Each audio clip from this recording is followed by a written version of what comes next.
Tonton video ini sampai selesai agar Anda tidak gagal paham.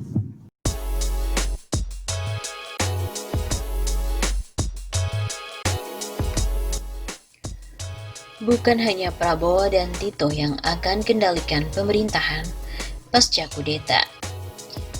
Isu kudeta politik masih ramai diperbincangkan, yaitu Direktur Eksekutif Lembaga Pemilih Indonesia atau LPI, Boni Hargens yang mengawali isu ini dengan mengklaim telah mengantongi nama-nama orang yang hendak melakukan kudeta.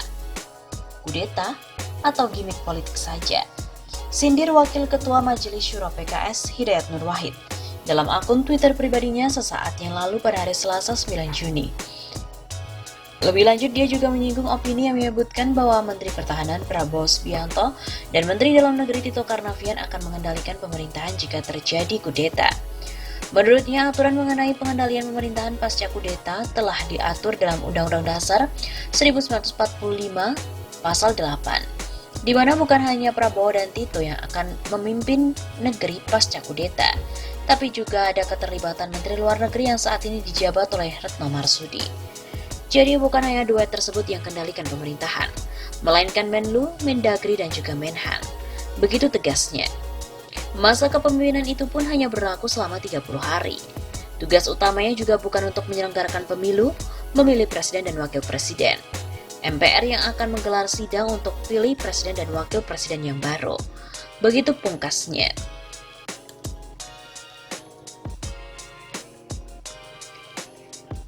Selain upaya kudeta, wacana mengenai pemakzulan Presiden Joko Widodo pun terus ramai diperbincangkan banyak pihak.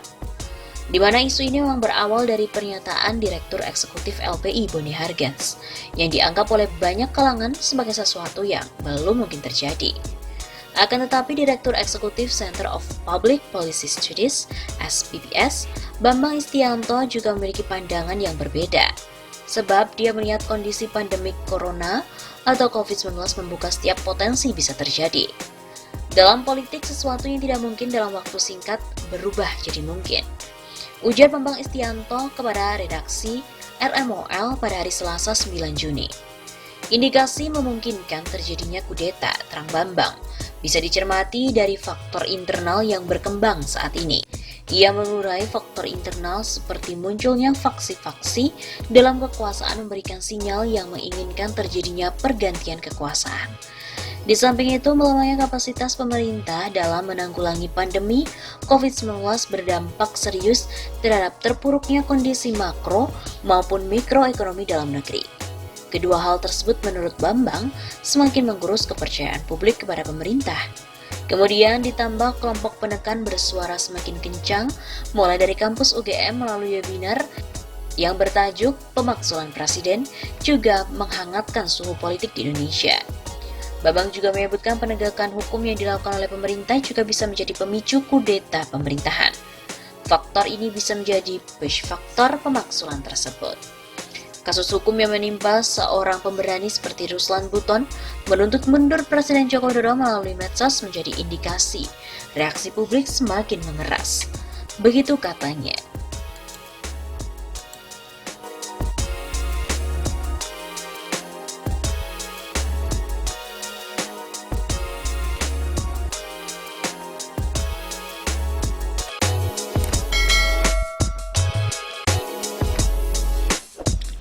Ada beberapa skenario jika Joko Widodo lengser dari presiden akibat desakan dari rakyat Indonesia.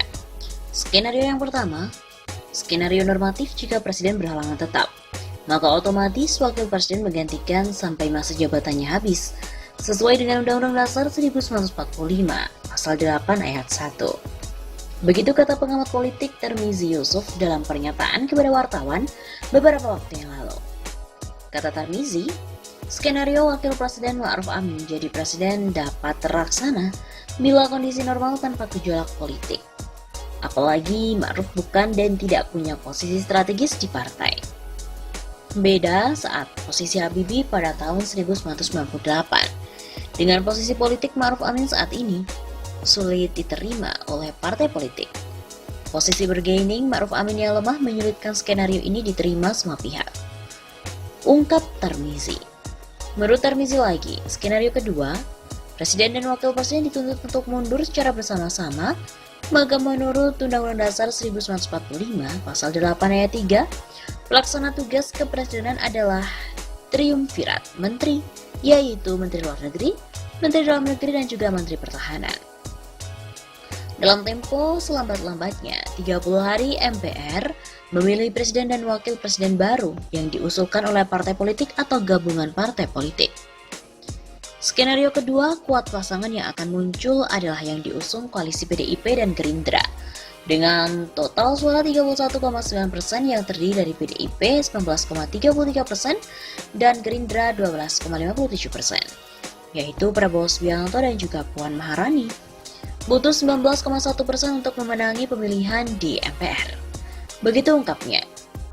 Sementara, partai lain yang diprediksi akan mengusung calon selain Prabowo Puan adalah Nasdem, yang memiliki kursi 9,05%. Menurut Tarmizi, ketegangan politik antara Megawati dan Surya Paloh pasca Pilpres hingga hari ini ditengarai sebagai sebab sulitnya bersatu kembali antara PDIP dan juga Nasdem.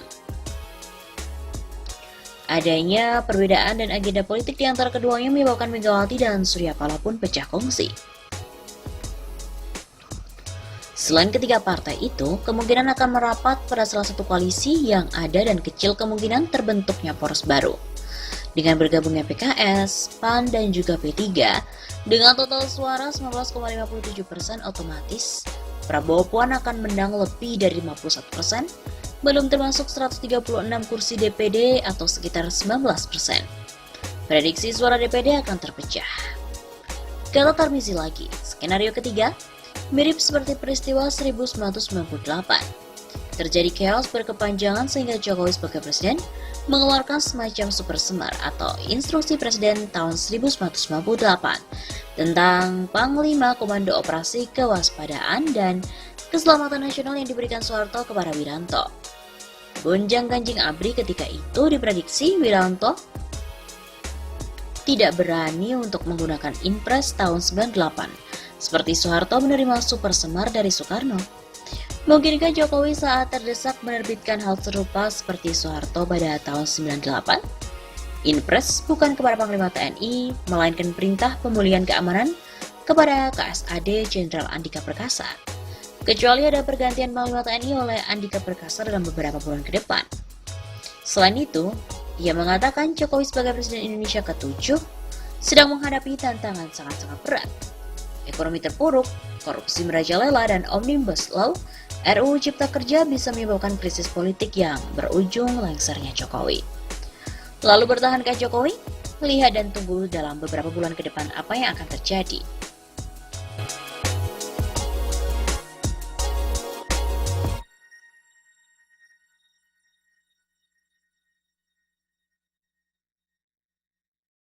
SMI adalah Sabang Merauke Institute.